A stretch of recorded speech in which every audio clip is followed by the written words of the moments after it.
Hello there, welcome back to Jennie Designs with Paper and this week's episode of Crime and Coloring, where we take an alphabetical journey through the United States and talk about some of the earliest crimes. But before we talk crime, let's talk coloring.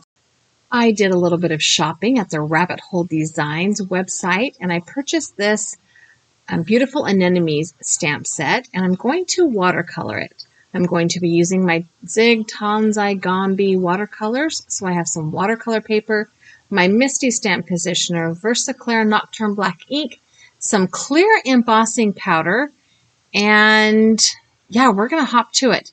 When I stamp this stamp image, I have to stamp it 2 times because watercolor paper is textured. So in order to get those crisp lines, you need to restamp it a couple of times, which is why the Misty or any stamp positioner you have is fabulous. I heat set with clear embossing powder the image so that I have little wells to kind of keep the water in place. Watercoloring is not my quickest or most used coloring method. I want to get better at it, but I can only do that by trying, right? So I have sped it up. It's 2 and sometimes 3 times fast speed in the coloring portions of the video because it took me like an hour and 20 minutes to watercolor and make this card. So I did mix up some pigment to create a background with in the end as well. So yeah, I think that's all about the coloring. Let's hop into our crime. So our alphabetical journey today takes us to the state of South Dakota. Now, we have already talked about the fact that South Dakota was part of the land that was purchased by the United States in the Louisiana Purchase. South Dakota and North Dakota are generally the same size as they were when they were admitted to the territory. South Dakota was admitted to the Union on November 2nd, 1889, along with North Dakota, and they were both signed in as the 39th and 40th states. When we talked about North Dakota, we talked about how President Harrison shuffled the papers before signing them so that no one knew exactly which piece of paper or which state he was signing at the same time. The division between the North and the South had more to do with the disagreement over the state capital than a lot of the other political issues at the time.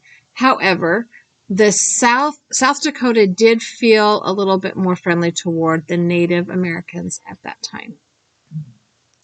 So some funny, interesting things about South Dakota. Did you know that South Dakota has more? Oh my goodness, that was not even English.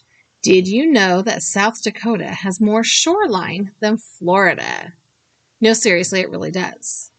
Between the rivers and the clear water and the glacial lakes that fill the South Dakota landscape, South Dakota has more miles of shoreline than the Sunshine State. South Dakota is the 17th largest state, but it's only the 5th populous. It's the 5th least populous state. There we go. South Dakota is known by the nickname of Mount Rushmore State, and that is its most famous attraction. The coyote is the official state animal, and milk is the official drink, which I'm sure comes from the fact that there are 4 cows for every human in South Dakota. There are also 63 state parks in South Dakota. Oh my heavens, why do I keep saying Dakota wrong? In South Dakota, with 77% of the state's land being protected. South Dakota leads the U.S. in the raising of pheasants and bison. Surprise, surprise. Okay, not really. South Dakota is home to more than 175 species of butterflies and 400 species of birds. The Nobel Prize-winning scientist Ernest Lawrence built the first cyclotron, an atom-smashing machine, and Alton Ochsner, the famous surgeon who linked smoking to cancer, they're both from South Dakota. Now, South Dakota has some old laws that are kind of weird. For instance, it's illegal for horses to go into fountains unless they are wearing pants. Go ahead and put pants on your horses, I dare you. It's also technically illegal to fall asleep in a cheese factory in South Dakota. And if you attempt to convince a pacifist to abandon his beliefs by arm wrestling, you have broken the law. By law, all hotels in South Dakota are required to have 2 twin beds in each room. And furthermore, those beds must be 2 feet apart, and it is illegal to make love in the space between those 2 twin beds. In 1998, there was a dust storm so bad that schools were closed across the state. And South Dakota is the place where 2 gunfighters from the West had a really bad poker game. So you've probably heard of a man named Wild Bill Hickok. He was actually born James Hickok in what is now Troy Grove, Illinois, in the 1830s. While growing up, his father's farm was one of the stops on the Underground Railroad. And in order to protect his farm and his father from the slave catchers, he learned how to shoot, and he was a pretty good shot. And he learned that from a very young age. In 1855, at the age of 18, he moved to Kansas following a fight with a man named Charles Hudson. Now, both of them in this fight fell into a canal, and Wild Bill thought he'd killed Charles, so he ran away. He fled and joined General Jim Lane's vigilante. It's the Free State Army was what it was called. And this is where he met William Cody, later to be known as Buffalo Bill, and who at that time was a scout for Johnson's army. Okay. I'm kind of going through his life a little bit fast because he's not our main character today. He's an interesting individual. On March 22nd, 1858, Wild Bill was elected of one of 4 constables in Monticello Township in Kansas. And in 1859, he joined the Russell, Waddell, and Majors Freight Company that became known as the Pony Express. The following year, he was badly injured by a bear and was sent to the Rock Creek Station in Nebraska and worked as a stable hand while he recovered. In 1861, he was involved with a deadly shootout with the McCandless gang. And this appeared to be over the second installment of a property, but that still is very highly debated. Wild Bill emerged onto the street and immediately drew a revolver, and at a 75-yard standoff, he fired one shot into this man's chest and killed him instantly. So Hickok, Wild Bill, and his accomplices did go to trial, and they were judged to have acted in self-defense. This was the first man that Wild Bill was reputed to have killed in a gunfight. On several other occasions, Wild Bill was thought to have or reported to have confronted and killed several men while he was fighting alone. When the Civil War began, Wild Bill joined the Union forces and served in the West, mostly in Kansas and Missouri, and he earned the reputation as being a skilled scout. After the war, he became a scout for the U.S. Army and then served for a time as a United States Marshal. He was also a professional gambler. In 1873, Buffalo Bill and Texas Jack Almondaro, I think I butchered that last name, invited Wild Bill to join them in a new play called Scouts of the Plains. Okay, so he's a gunfighter, a lawman, a military man, a gambler, and apparently an actor.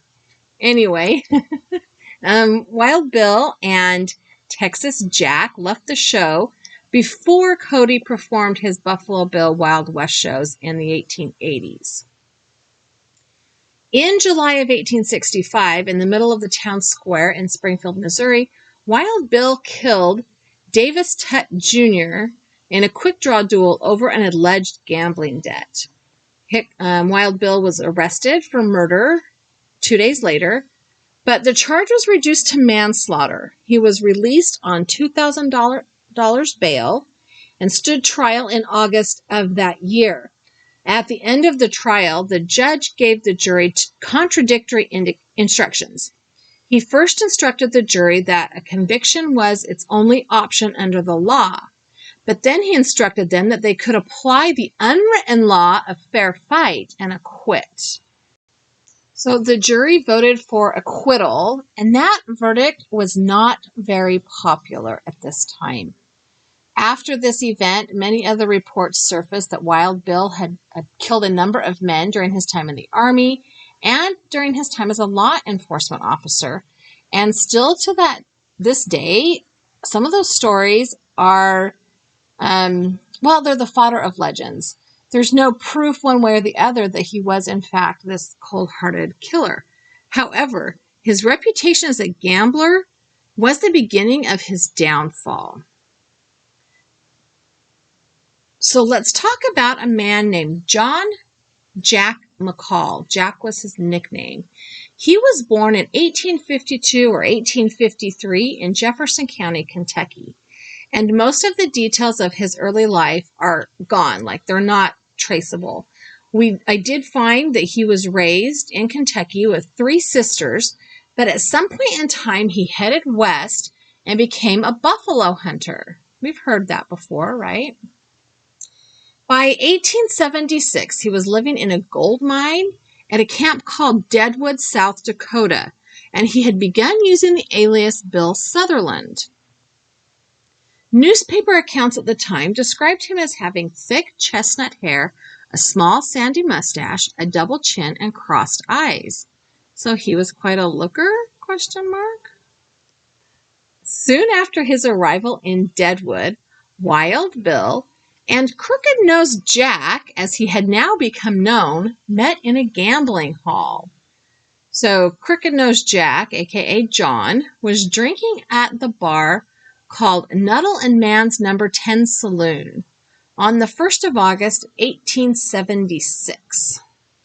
Now, Crooked-Nosed Jack was steadily getting drunk while he watched Wild Bill play poker at a full table, meaning nobody else could join the game. And while he was drinking and watching, one of the other players dropped out, so Crooked-Nosed Jack quickly jumped in and took his place. But the combination of being drunk and overmatched caused him to gamble until he had no money left, not a dime in his pocket. At that point in time, Wild Bill gave him some money, told him to buy something to eat, and advised him not to play again until he could cover his losses, meaning he'd gone in the hole. So John accepted the money, but he was quite insulted. He was put out by the idea that he could not afford his own food, and he was put out by the idea that he could not cover his gambling debts. Although I'm guessing that was about his reputation at this point. It was also reported that the men had already come in contact with each other and, had crossed paths, but I couldn't really see where that would have occurred necessarily. Like, I didn't find anything that said, hey, they were buddies here and then enemies later. But they seemed to almost instantly not like each other. There were theories that they had at some point in time had a fight over a woman. But anyway, it was just reported that Crooked-Nosed Jack was enraged over this condescending offer from Wild Bill to let him have enough money for breakfast after he'd lost all his money gambling. So whatever their dislike of each other was, they ran into each other the next day at the same saloon, the Nuttall and Mann's Saloon No. 10 in Deadwood. Now, Wild Bill Hickok had a habit of sitting with his back to a wall in a corner anytime he was sitting to protect himself. He wanted to be able to see all the entrances and exits of the room he was in. On the 2nd of August, Wild Bill had gone into the saloon to gamble, and there was not a place for him to sit with his back facing the wall. So at this game, he instead sat with his back to one door while he watched another door. Crooked-Nosed Jack walked into the salon and just straight out shot Wild Bill Hickok in the back of the head with a double-action .45 caliber, and then started shouting, "Take that." So quick side note here is that legend has it that Wild Bill Hickok was playing poker when he was shot, and he had a pair of aces and a pair of eights. The 5th card is debated. Some say it hadn't even been dealt yet. But that aces and eights has become known as the dead man's hand. And in 1979, Wild Bill Hickok was inducted into the Poker Hall of Fame. Anyways, back to our other man. Crooked-Nosed Jack claimed at the so he's captured, right? Obviously, I mean, he can't go anywhere. And there was a trial, and it was a 2-hour trial. It was a minor's jury, and he claimed that he was avenging his brother's death, that Wild Bill Hickok had killed his brother. So this minor's jury, and I'm guessing that it wasn't a real, quote, trial, that it was a jury made up of minors that listened to the evidence and decided who was right and who was wrong. Well, they acquitted Crooked-Nosed Jack.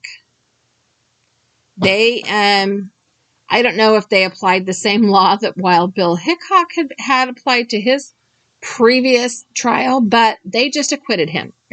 The Black Hills Pioneer newspaper reported, and this is a quote, "Should it ever be our misfortune to kill a man, we should simply ask that our trial may take place in some of those mining camps of these hills." So this did not seem to be a particularly popular outcome either. However, Crooked-Nosed Jack got out of town and he ended up in Wyoming. And while he was living in Wyoming, which is, now the frontier that South Dakota, is as, they're all frontier states, right? So in order to,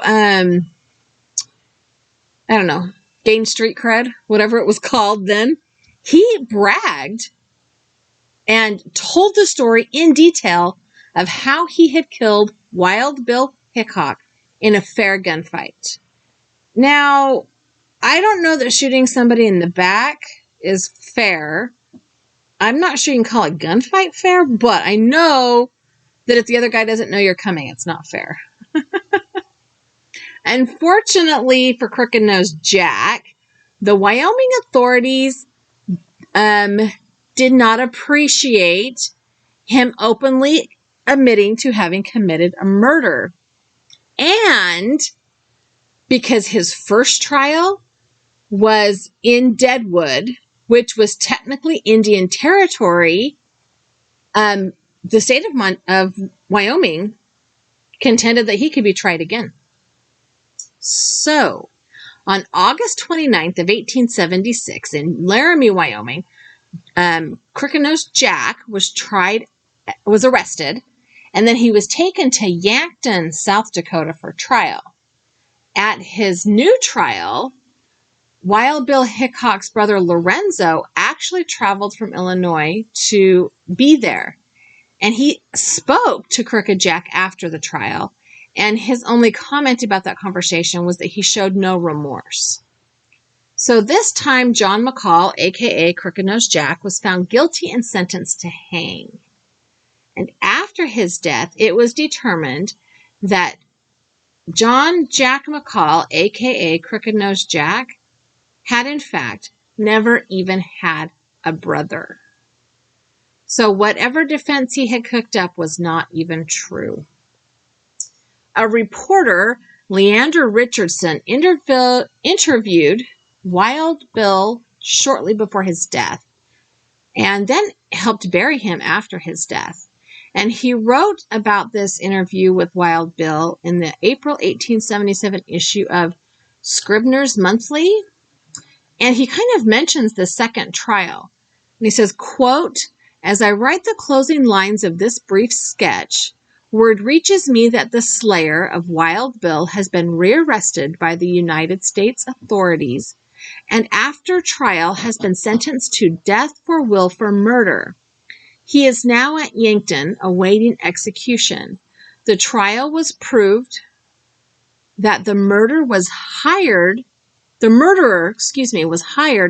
to do his work by gamblers who feared the time when better citizens would appoint Wild Bill the champion of law and order, a post he formerly sustained in Kansas border life with no credit to his manhood and courage."